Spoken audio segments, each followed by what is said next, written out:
ஆண்டவராக இயேசு கிறிஸ்துவின் இனிய நாமத்தினாலே தினம் கொஞ்சம் கிரேக்கம் என்ற இந்த நிகழ்ச்சிக்கு உங்களை அன்போடு கூட வரவேற்கிறேன். இந்த நாளில் நாம் தியானிக்க இருக்கிற கிரேக்க வார்த்தை கட்டல்லகே. கட்டல்லகே என்றால் ஒப்புரவாகுதல் என்று அர்த்தம்.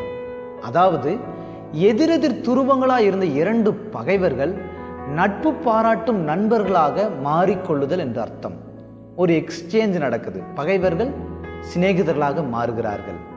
பாருங்க, பவுல் ரோமருக்கு எழுதின நிருபம் 5ஆம் அதிகாரம் 10ஆம் வசனத்துல இப்படியா அவர் எழுதுகிறார்: நாம் தேவனுக்கு சத்துருக்களாய் இருக்கையில் அவருடைய குமாரனின் மரணத்தினாலே அவருடனே ஒப்புரவாக்கப்பட்டோமானால் ஒப்புரவாக்கப்பட்ட பின் நாம் அவருடைய ஜீவனாலே ரட்சிக்கப்படுவது அதிக நிச்சயமாமே என்று பவுல் எழுதுகிறார்.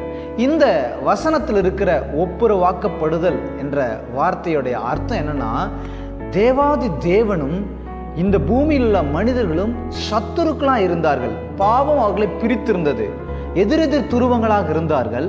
ஆனால் இயேசு கிறிஸ்துவின் மரணம், சிலுவை மரணமோ இருவரையும் சிநேகிதர்களாக மாற்றி இருக்கிறது. அதாவது சிலுவை மரணம் மீட்பு அல்லது பாவ மன்னிப்பு அல்லது நீதி செலுத்துதல் என்பதை மாத்திரம் நிறைவேற்றவில்லை, அதோடு கூட தேவனும் மனிதனும் நண்பனாய் மாறிக்கொள்கிற காரியத்தை அது நிறைவேற்றி கொடுத்திருக்கிறது. அதனால தான் ஆண்டவராக இயேசு கிறிஸ்து தமது சீசர்களிடத்துல யோவான் 15:15 இப்படியாய் சொல்லுகிறார்: நான் இனி உங்களை ஊழியக்காரர் என்று சொல்லாமல் நான் உங்களை சிநேகிதர் என்றேன் என்று சொல்லியிருக்கிறார்.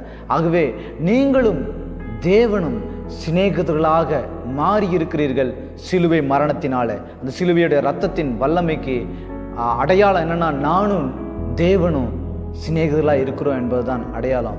அது மாத்திரம் இல்லை, இப்போ சிலுவையை பார்த்தோம் அப்படின்னா இந்த பக்கம் ஒரு மரக்கட்டையும் இந்த பக்கம் ஒரு மரக்கட்டை இருக்கிறது நமக்கு எல்லாத்துக்கும் தெரியும். அதாவது தேவனும் மனிதனும் சிநேகிதலாய் மாறுகிறது. அதோடு கூட அந்த மனிதனும் இந்த பூமியில் இருக்கிற மற்ற சக மனிதர்களும் சிநேகிதலாய் மாறுவதையும் ஒப்புரவாகுதல் நடக்க வேண்டும் என்பதை நாம் இந்த நேரத்தில் நினைவு கூற வேண்டும். அதாவது தேவனும் நாம மாத்திரல, அழிந்து போகிற இந்த ஜனங்களும் அந்த தேவாதி தேவனுக்கு நம்மை போல் சிநேகிதர்களாய் மாற வேண்டும் என்பதற்காக நீங்களும் நானும் ஒப்புரவாகுதலின் ஊழியத்தையும் நிறைவேற்ற வேண்டும்.